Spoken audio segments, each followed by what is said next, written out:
Première partie, entretien de Bouddha-Liguet. Ici commencent les notes prises au cours des entretiens qui se déroulèrent pendant 17 mois, chaque vendredi vers 3 heures. 25 juin 1943.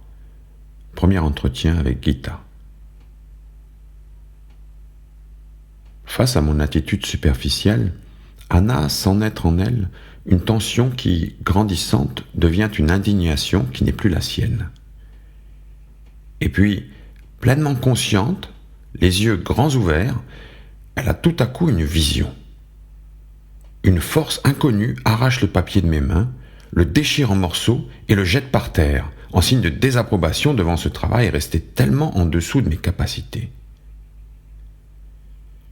Anna est sur le point de dire quelque chose, mais s'arrête net, avec le sentiment que ce n'est plus elle qui va parler.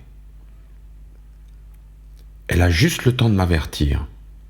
Attention, ce n'est plus moi qui parle. Et puis, j'entends ces mots. On va te faire perdre l'habitude de poser des questions inutiles. Attention, bientôt des comptes te seront demandés. C'est bien la voix de Anna, mais je suis absolument sûr que ce n'est pas elle qui parle. Celui qui parle se sert de sa voix comme d'une espèce d'instrument conscient. J'ai le sentiment de connaître celui qui m'adresse ces mots sévères, et je ne suis donc pas vraiment surprise. J'ai plutôt l'impression que quelque chose de tout à fait naturel, qui devait avoir lieu, arrive enfin. Une lumière éclatante me remplit. Mais il n'y a là rien de joyeux. Au contraire, elle me montre avec une clarté impitoyable la différence entre ce que je m'imagine être et ce que je suis. En même temps, je vois ce que j'aurais pu écrire sur moi-même si j'avais été vraiment honnête et exigeante. J'en suis profondément bouleversé et j'ai honte. Devant la sincérité de cette honte, Anna sent l'indignation refluer chez celui qui parle à travers elle. Maintenant, c'est bien. Le repentir est en même temps le pardon. Silence. Il faut que tu changes radicalement. Sois indépendante.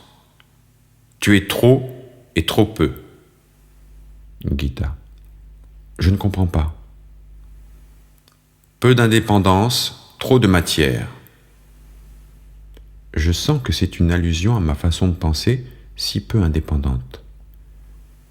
Dans un sol dur, on ne sème pas la graine. Tu seras labouré par une recherche sans répit. Ce qui était bon jusqu'à présent sera mauvais. Ce qui était mauvais sera bon.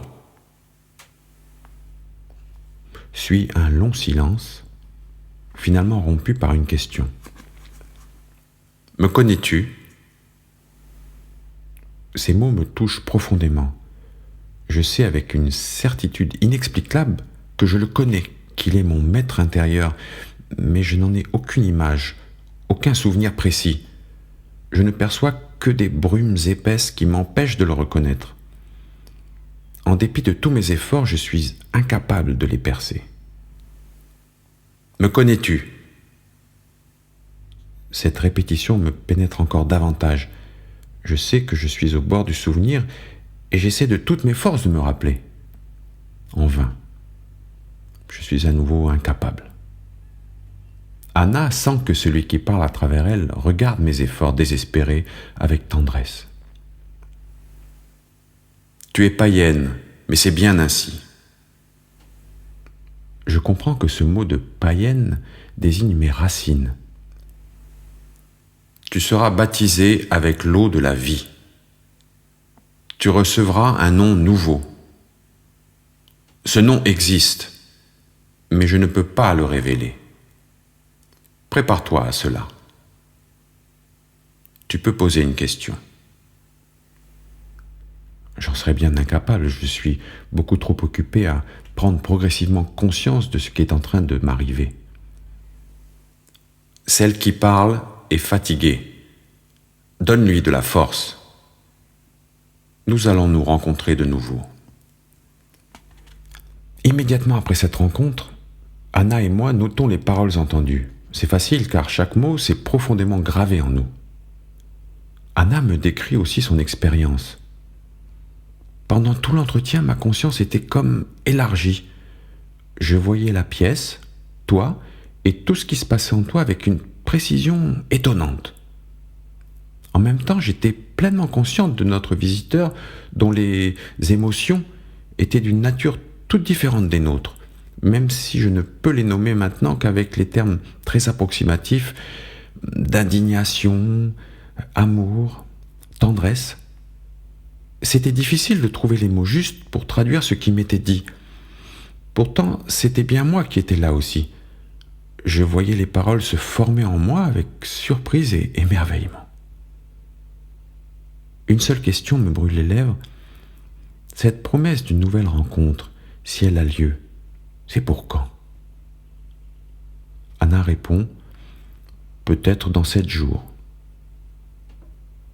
Le soir même, nous racontons à Joseph et à Lily ce qui s'est passé. Joseph, qui dans sa jeunesse était matérialiste, n'y voit qu'une affaire de bonne femme et décide de rester en dehors de tout cela. Lily, par contre, désire profondément être présente lors du prochain entretien et se charge de prendre des notes.